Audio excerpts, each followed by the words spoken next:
we're looking at Think and Grow Rich by Napoleon Hill.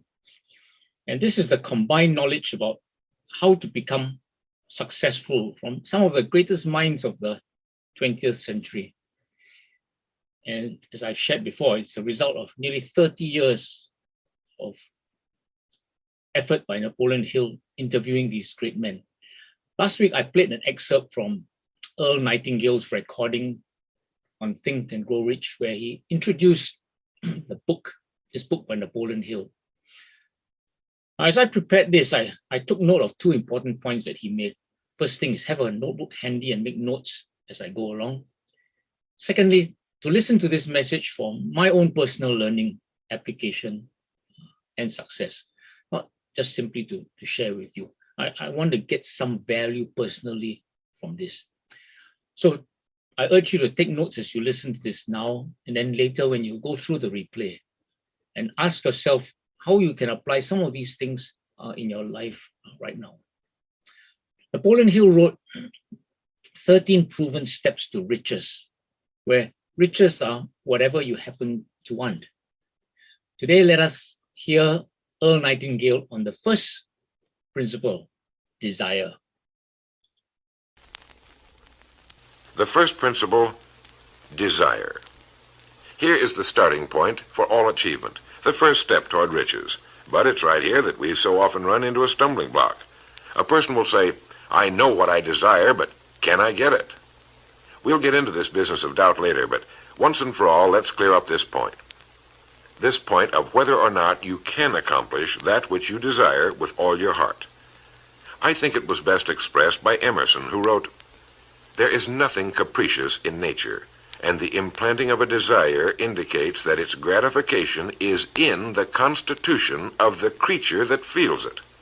In other words, you would not have the desire unless you were capable of its achievement. Each of us has a built-in governor, and our desires are modified by our abilities and leanings.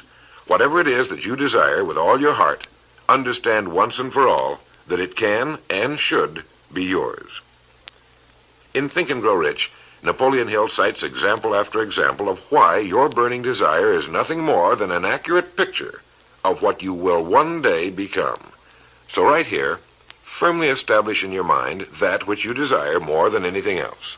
For, as Helvetius put it, by annihilating the desires, you annihilate the mind. Every man without passions has within him no principle of action, nor motive to act. A good way to determine whether or not you really have a burning desire is to examine the way you go after it. If you go after that which you think you desire tentatively, timidly, in an attempt to play it safe, you don't have a burning desire at all. You can't get to second base if you keep one foot on first. But if you're willing to burn your bridges behind you and say once and for all, this is it, this is what I will do, and I will never retreat, I'll never go back, then you have the sort of desire that can only end in success. It takes that kind of resolve to be able to keep picking yourself up after the falls you're bound to take. The only people who don't make mistakes are those who never try anything. The timid feeders in the lagoon who never venture into the broad, deep sea beyond. While these principles will work for anything you may want, a more harmonious home life, a more successful career, for our example, let's say your desire happens to be more money, to better care for your family and provide for your future years, to get your share of the prosperity that lies ahead. Napoleon Hill gives us 6 definite, practical steps to follow. 1. Fix in your mind the exact amount of money you desire. It is not sufficient merely to say, I want plenty of money. Be definite as to the amount. There's a psychological reason for definiteness, which will be described in a subsequent principle. Number 2. Determine exactly what you intend to give in return for the money you desire. There's no such reality as something for nothing. 3. Establish a definite date when you intend to possess the money you desire. And 4. Create a definite plan for carrying out your desire and begin at once, whether you're ready or not, to put this plan into action. 5. Write out a clear, concise statement of the amount of money you intend to acquire, name the time limit for its acquisition, state what you intend to give in return for the money, and describe clearly the plan through which you intend to accumulate it. 6. Read your written statement aloud twice daily, once just before retiring at night and once after arising in the morning.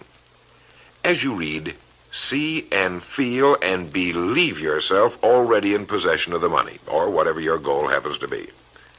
It's important that you follow these instructions to the letter.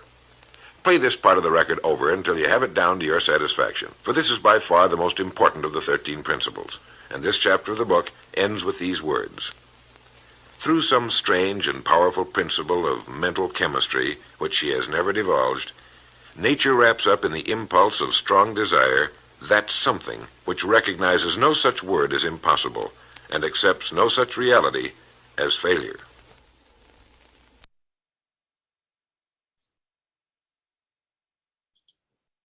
Okay, wonderful. He's got a delightful voice, isn't it?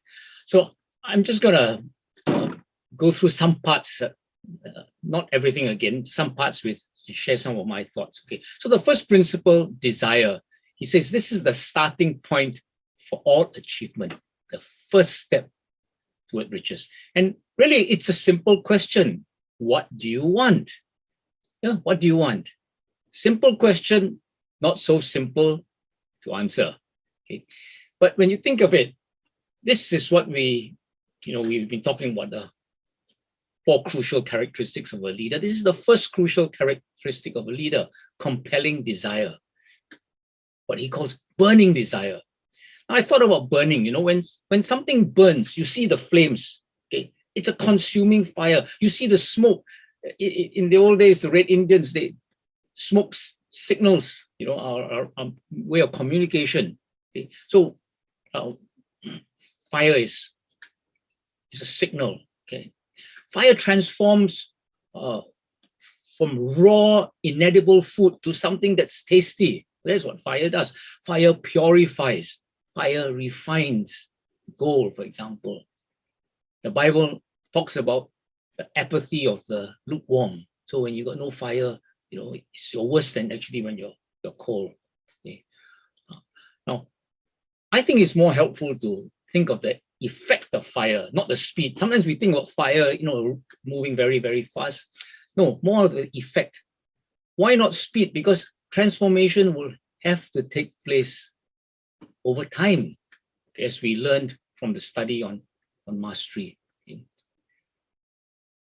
So transformation is going to take time. It's going to take practice, that plateau. But delay, being on the plateau, is often a dampener.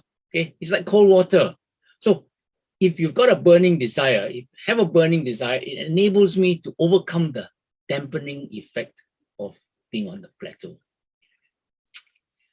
He also talked about self-doubt. Okay? That last quotation by Emerson. There is nothing capricious in nature, and the implanting of a desire indicates that its gratification is in the constitution of the creature that feels it. In other words, you would not have that desire unless you were capable of its achievement. So each of us is created differently. You look at all the different outcomes of personality tests. Okay? Therefore, we must have different desires. And so honor your uniqueness. Don't try so hard to be a copy of another person. Okay? Whatever we can conceive, we can achieve. Okay? Whatever we can conceive, we can achieve. God has given us that ability. Then he talked about Napoleon Hill's 6 definite practical steps to follow. First, fix in your mind the exact amount of money you desire. It's not sufficient to merely say, I want plenty of money. Be definite as to the amount.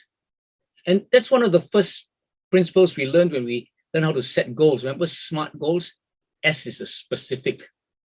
And when you have a definite target, you will take definite actions. And it's actions that create results. But you don't go in the right direction if you don't have the right target. Number 2, determine exactly what you intend to give in return for the money you desire. And I've shared this many times. You pay nothing, you will do nothing, because it's not worth the effort. So when something is free for you, it's terrible. Okay, you gotta pay for it. 3, establish a definite date when you intend to possess the money you desire. It's about time is important. It's about doing more earlier. That's how contracts are awarded. That's how people come back to you. That's how business grows. Okay, when you do more faster. Okay, that's how medals are won, isn't it? You either throw a further distance, or you run a faster time.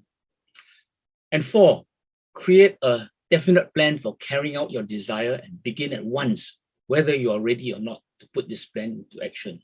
So for me, the key thing is about beginning at once. Begin at once. Don't wait until you're ready. Begin at once, because then you can get ready, because you will learn quicker from the mistakes that you are making earlier. 5, write out a clear, concise statement of the amount of money you intend to acquire. Name the time limit for its acquisition. State what you intend to give in return for the money, and describe clearly the plan through which you intend to accumulate it. 6, read your written statement aloud twice daily, once just before retiring at night and once after rising in the morning. So 5 and 6 is your DPS, your definite purpose statement. Okay, and I repeat it to myself.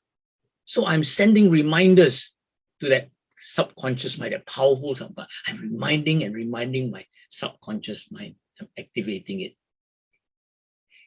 In the Asia Works Leadership Program, it's a very basic program. The standard coaching question is how much by when, followed by what's next. And really, when you look at these 6 steps, it's how much by when and what's next. What's your plan?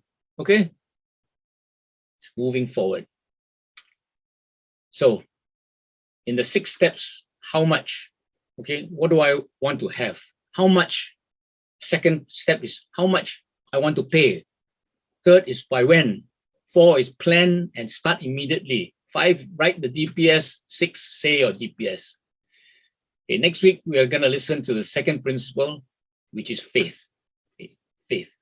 Faith is like solid belief. Okay. Tuesday tips tomorrow. It's going to be Hui Swan. It's going to be good, okay, because she's just an amazing person who applies all these principles in life.